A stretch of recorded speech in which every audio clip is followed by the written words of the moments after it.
Kita harus tahu orang lain selain NU yang ada di Indonesia. Front Pembela Islam, FPI, yang kadang-kadang menggunakan NU Jalan Lurus. Ya nggak apa-apa, silakan aja pakai nama.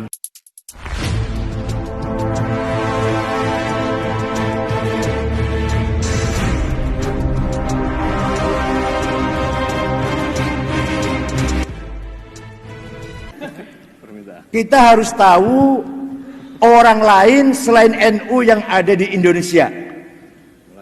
Man lam ya'rif asy-syarr waqa'a fihi. Man lam ya'rif asy-syarra waqa'a fihi. Barang siapa tidak mengenal kejelekan, jangan-jangan akan terjerumus di situ.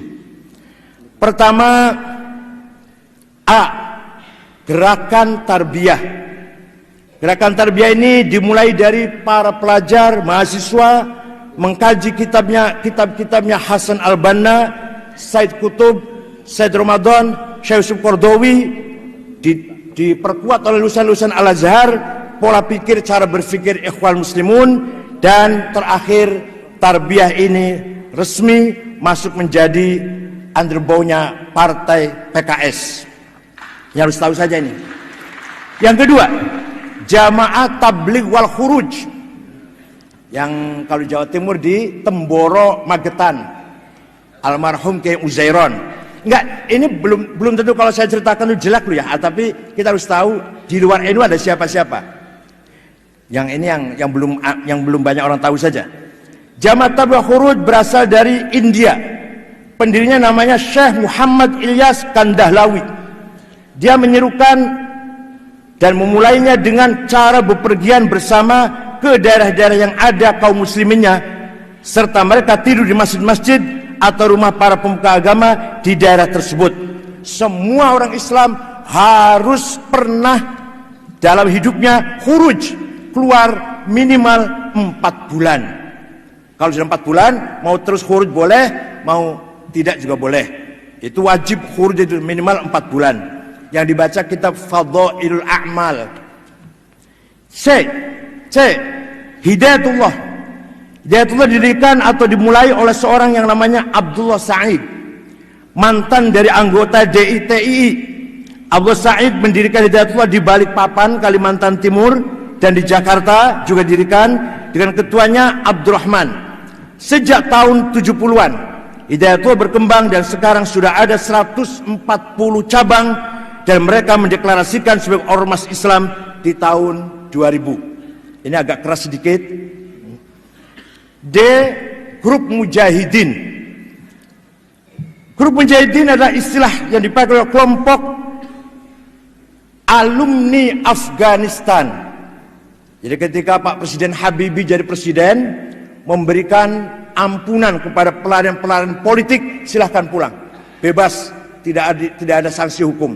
Udah ini mereka itu aidina ilal bilad, pulang semua ke tanah air kita ini, dan menjadikan penyakit yang luar biasa, terjadi bom Bali dan bom di mana-mana. Mereka adalah kharijin Afghanistan.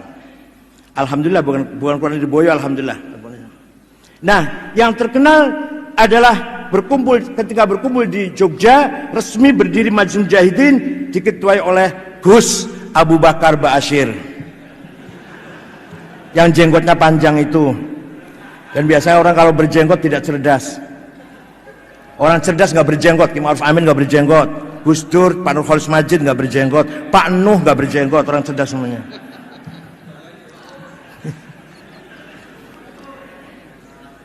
Perlu diketahui bahwa Abu Bakar Ba'asyir di tahun 78 ditangkap karena menantang pemerintah dan menolak asas tunggal, dan dimasukkan ke penjara. Tetapi pada waktu akan naik banding di tahun 85, mereka lari ke Malaysia. Abu Bakar Ba'asyir ditangkap dengan temannya yang bernama Abdullah Sungkar. Well, itulah kita tahu. E. Front Pembela Islam, FPI, yang kadang-kadang menggunakan NU Jalan Lurus.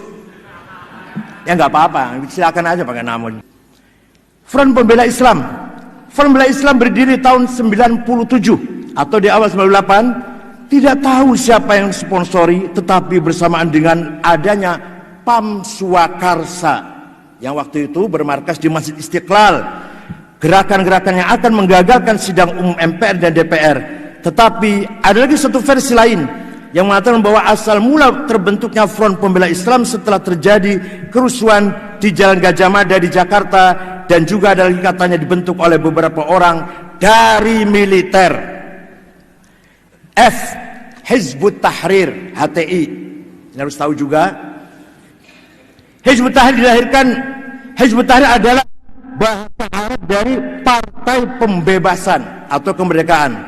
Hizbut Tahrir didirikan tahun 52 oleh Taqiyuddin An-Nabhani di kota Haifa di Palestina. Taqiyuddin An-Nabhani mendirikan Hizbut Tahrir untuk kemerdekaan Palestina. Waktu itu tidak banyak orang merespon kegiatan tersebut. Juga pada waktu itu kota Haifa masih berada di bawah kerajaan Jordan, sehingga mereka mulai bergerak di dunia Arab, misalnya di Mesir, Lebanon, dan sebagainya.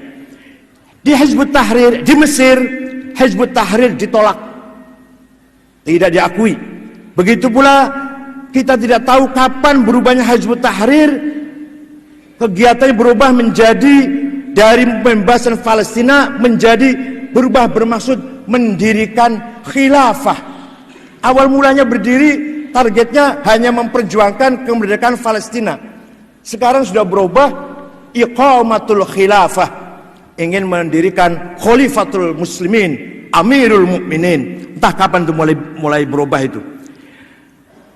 Ada seorang namanya Abdul Qayyum memulai gerakan kekhalifahan tersebut dengan menerbitkan buku-buku tentang ekonomi di zaman khalifah. Ketika zaman Abu Bakar, Umar, Utsman, Ali, Abdul Aziz, ekonomi yang maju, masyarakat sejahtera, maka Indonesia kalau ingin, atau kita umat Islam kalau ingin sejahtera, harus kembali pada sistem khilafah. Walhasil itulah Hizbut Tahrir. Hizbut Tahrir mendapat surat keterangan terdaftar dari Kementerian Dalam Negeri kita. Dan katanya Kementerian Dalam Negeri mendapat rekomendasi dari Kementerian Agama dalam mengeluarkan surat keterangan terdaftar tersebut. Ini banyak sekali kalau dibaca, singkat-singkat saja. G. Syiah. Jangan dikira saya orang Syiah lu ya. Syiah di Indonesia menurut cerita diawali di kota Bangil, kurang lebih 60 km dari Surabaya, di desa Kenep. Dimulai atau didirikan oleh Said Hussein Abu Bakar Al-Habsyi dan Hadi bin Hadi dan Dr. Suherman, Dr. Masduki Sulaiman. Mereka mendirikan YAPI, Yayasan Penyiaran Islam. Pada mulanya yayasan tersebut betul-betul menyiarkan Islam, tetapi setelah Hadi bin Hadi, Dr. Masduki, Dr. Suherman keluar dari yayasan, maka Said Hussein Abu Bakar Al-Habsyi mengikuti ajaran Syiah. Disinilah mulanya pergerakan Syiah, dan ini pada tahun 50-an. Hussein Abu Bakar Al-Habsyi aslinya dari Ormas Islam yang didirikan di tahun 1904 yang namanya Jam'iyah Khairiyah. Sampai hari ini YAPI masih ada di kota Bangil dan membuka sekolah-sekolah di sana, dan mereka itu juga membuka sekolah di Bondowoso, Jawa Timur. Hussein Abu Bakar Bashir pernah duduk di konstituante di Partai Masyumi. Yayasan-yayasan, banyak sekali yayasan Syiah. Walhasil Syiah juga bahaya, hanya belum darurat. Kalau Wahabi sudah darurat, kalau Syiah baru harus diwaspadai. Kalau kuat bahaya. Kalau Wahabi walaupun qalilum minal qalil, very very small group, sangat kecil Wahabi tapi sombong. Iya, ini enggak. Kata saya sudah baca ini, saya bukan Syiah. Terus orang Jogja, Yayasan Fatimah di Batu Ampar, Condet, Yayasan Al-Jawad di Bandung juga, Geger Kalong, IPABI, Ikatan Pemuda Ahlul Bait Indonesia di Bogor, Madinatul Ilmi di Depok, Yayasan Iman di Fatmawati Jakarta, Yayasan Ilmul Al-Muntadhar di Pekalongan, Ahmad Barogbah. Tokoh-tokoh Syiah, tokoh Syiah di Pekalongan, Ahmad Muhammad Barogbah. Dan banyak sekali nih, Banyak sekali tokoh-tokohnya, pokoknya singkat saja.